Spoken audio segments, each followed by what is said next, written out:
Hola familia, welcome back to my YouTube channel, and today I'm gonna be telling you how I got my glutes from this flat pancake literally to this.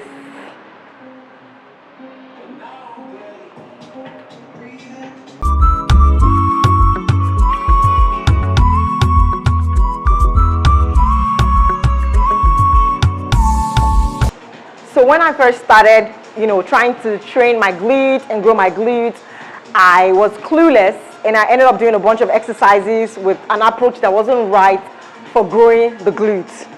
Made me spend years in the gym with no progress. And I don't want the same for you, my ladies. That's why I'm here to give you all you need to know about the right exercises to grow your glutes. Come with me. Subscribe to my YouTube first though. Do it now so you don't forget later. First things first, warm-ups. Now when I started training, then I would just skip warm-ups and go right into training. But that was causing more harm than good because I ended up sustaining a whole lot of injuries. Now listen, it is very important that you don't go into your workouts on cold muscles. Apart from the fact that it affects the quality of your movements, it could cause you injuries that you could just easily avoid by doing your warm-ups. So let's get right into the warm-ups.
So to train your glute effectively, you want to have a mixture of both a compound movement and an isolation movement.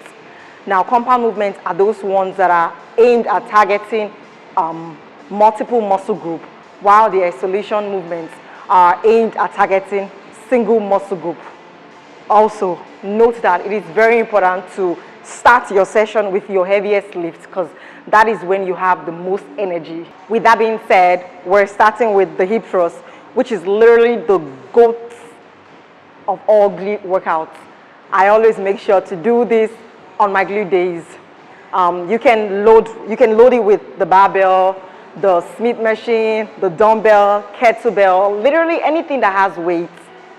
Also, you want to make sure to have a padding to protect your pelvic area from the barbell eating deep into it. You want to make sure that the platform is just below your shoulder blades, not your neck. Also, make sure your core is braced as you thrust with your hip. Remember to lock out at the top because that's where it all happens.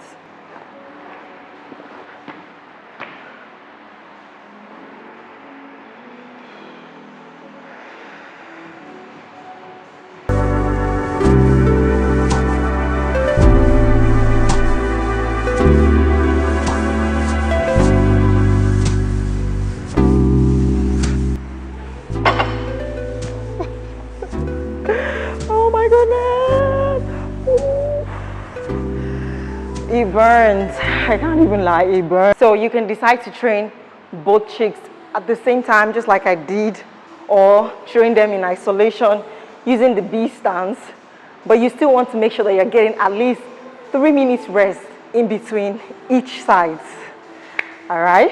So the next exercise we're going to be doing will be the RDL. This is another amazing exercise for the pitch. Now listen, the RDL trains the glute in a lengthened position as opposed to the hip thrust that trains the glute in a shortened position.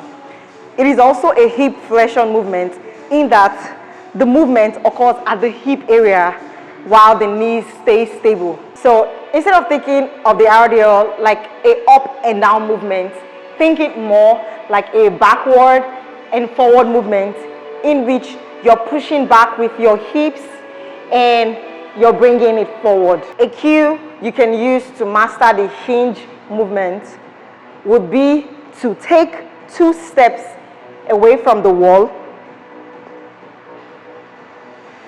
and push backwards with your hips until it touches the wall and bring it forward. This way, you feel the tension on your glute when you're in this position. So let's get right into it.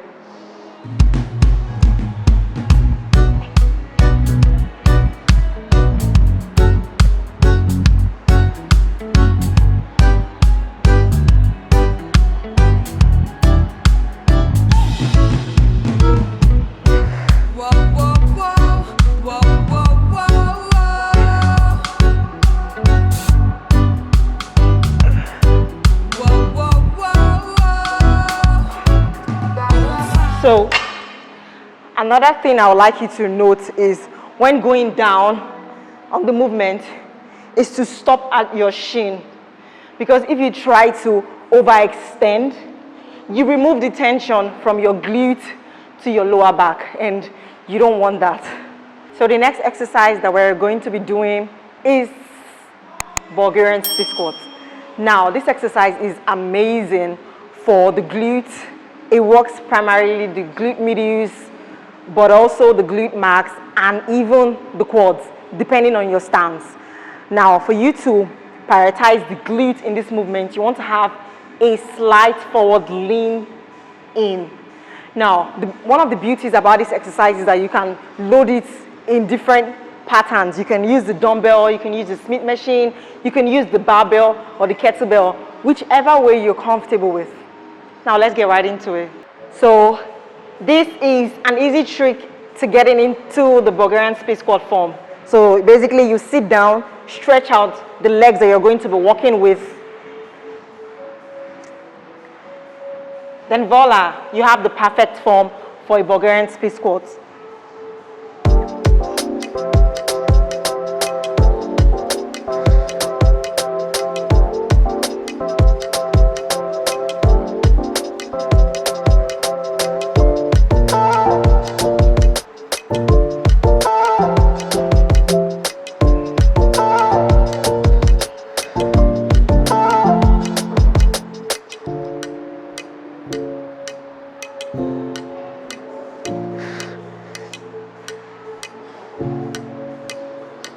So like I said earlier on, to prioritize the glute more, you want to have more forward lean, more hip flexion as opposed to knee flexion. So basically, you're keeping your ankle as straight as possible while leaning forward to hit the glute. So one thing I believed in then was you need to do 10 reps and more in every single set. Basically, the more reps and sets, the better. But I realized that you could stay within the 6 to 8 rep range as long as you're loading properly and training close enough to failure to stimulate mechanical tension for neural and muscular adaptation to take place, which is basically forcing your muscles to grow. So you heard that, guys. Load up those weights, stack up them loads, lift fucking heavy. So another great exercise for the glute will be the glute kickbacks.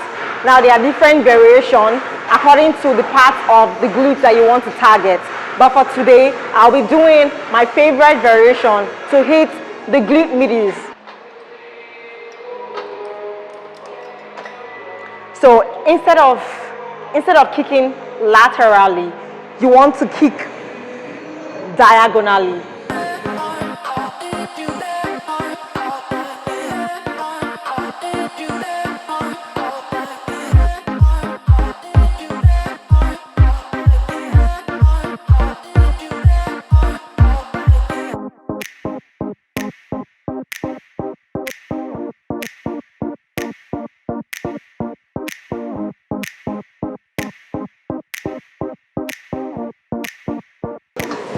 And you should really feel your glute videos burning up. So another mistake I made then was thinking that the less rest time that you have, the more effective the training. But on the contrary, to be able to perform better at your next set, you want to make sure that you have been properly recovered from the previous set. And that includes your unilateral workouts. So you want to rest at least 3 to 5 minutes in between both limbs to be able to perform both sides at maximum strength. So the last exercise for today is the hyperextension. Now, I love this exercise because it helps, target basically the top of the glutes. Now, to be able to target your glutes properly in this exercise, you want to have a rounded back, and you can literally load it by just carrying a dumbbell or a plate or a barbell or whatever. Let's get right into it.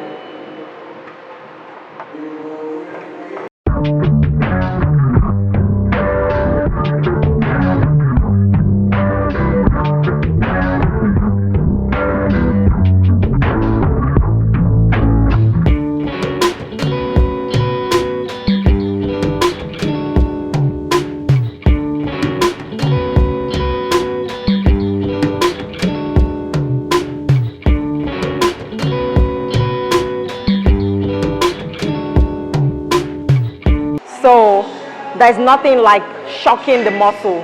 So instead of trying to do different exercises on each glute day, just pick a few exercises that work and just focus on getting stronger at them. That is how you grow, baby. So guys, that's it for today. One more thing I want you guys to note is progressive overload. One of the mistakes I made was thinking progressive overload is just randomly loading up the weights, but that's not it. Progressive overload is about maintaining the same amount of tension that it took for your muscle to hit mechanical tension for growth. So let's take for instance, you need to do 10 kg of 10 reps to stimulate mechanical tension.